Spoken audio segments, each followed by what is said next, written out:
electronic devices within 5 feet of the dispenser. No plug-ins, no nothing. Make sure your vacuums are 5 feet away. Make sure everything else is 5 feet away. All right, that's the zone, the cone around the dispenser. There's also on each end there are outlets for vacuums, whatever else you want to do. If you guys decide to use your power washer out here, but there's four outlets there, 2 there, and 2 on these 2. All right, there's also cameras here. These cameras are for Trillium. They're just to monitor if there's an issue. Though when you call them, they'll look on the camera to see if they can see if there's a problem. The cameras on the exterior of the building, they're on each corner. There's also one straight ahead right here. There's also one on every other post, 2 on some posts. So no matter what you're doing, where you're at, you're on camera. There is no blind spot here. All right.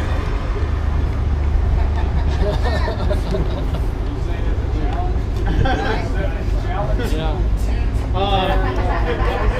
think that's pretty much it. I missed that.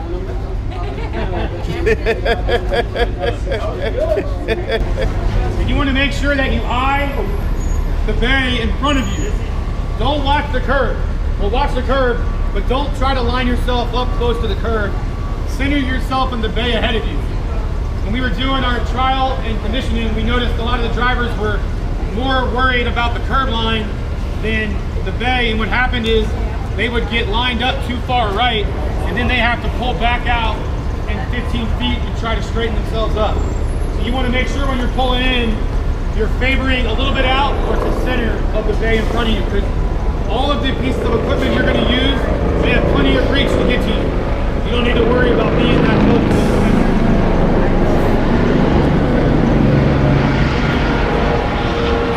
He's going to stay further out because he's going to have to peel out. He can't go through right now.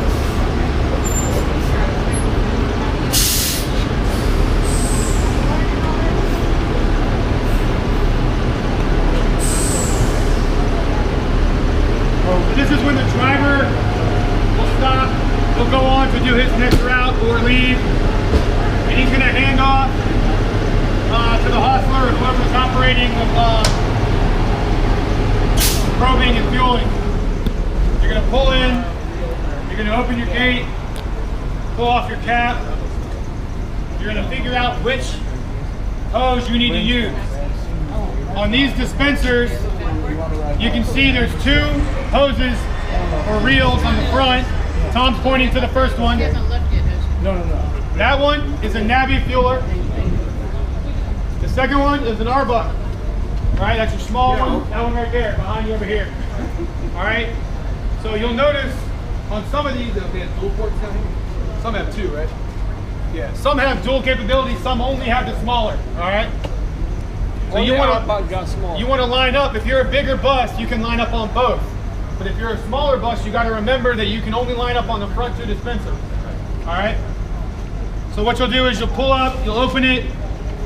Every once in a while, you're gonna want to watch the gauge on the bus, because you're gonna want to tie the gauge to the gauge on here. And at some point, mid to the end of your fueling, they should match. If they're not, you need to report that to somebody so they can have either the bus looked at or the dispenser looked at. All right, so when you come up, first thing you're gonna do is you're gonna pull your cable out. Watch yourself a little bit there.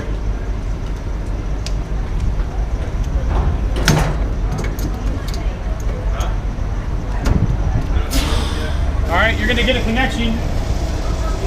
You're gonna make sure you leave the handle in the off position until you get done pressing in your credentials. All right, so after you get it hooked up and get it locked, and it's gonna take you a minute. These are real tight, so it's gotta be perfectly straight. And sometimes the angle you're at, if you're further back, you're gonna have a better hookup on these. If you're pulling forward, because of the way how tight the hose is, right, it doesn't have that much flexibility. It's going to be a little bit harder to pull it. The front ones were specifically installed so that they can pull forward easier, because we're going to try to pull that bus up as far as we can, potentially so that we can fuel 2 buses at once. All right. But for right now, just keep in mind we're probably not going to get to the level where we're fueling two on a side right away. That efficiency level is really high. It's going to take a lot of practice to get there, right? So for right now, you're going to do that. Then Agony, I'm going to have Agony use his credentials.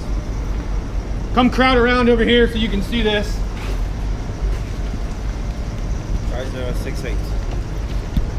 So when you come up, the first thing you're going to do is push the enter button. It's in the bottom right-hand corner. It's going to request you to enter the ID of the vehicle, which is either going to be displayed on the side or the back. Or in the back, which is 5068. Then enter. Then odometer. For all Navi buses, we use the hub odometer only. All the airbox is the inside dashboard mile. Other than that, we're not gonna put it in. This is the only two words. We can't use the dashboard mileage for the big buses. All Navi buses, only the hub. So what you got? 24. 240751. So see what happened? You're on a timer. So remember when you're entering it, you can't talk so much. Yeah. It's okay, we'll do it all over again. So bus ID 5068. Odometer 240751. 2407 51. 51. That's all right. It's close enough. Okay. Employee ID.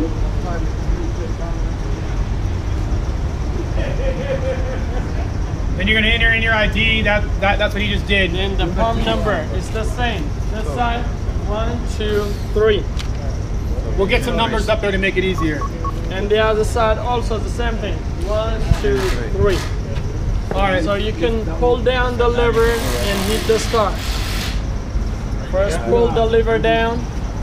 Yeah, and then push the green. To start. Yep. And it should start fueling. What is that? The last time when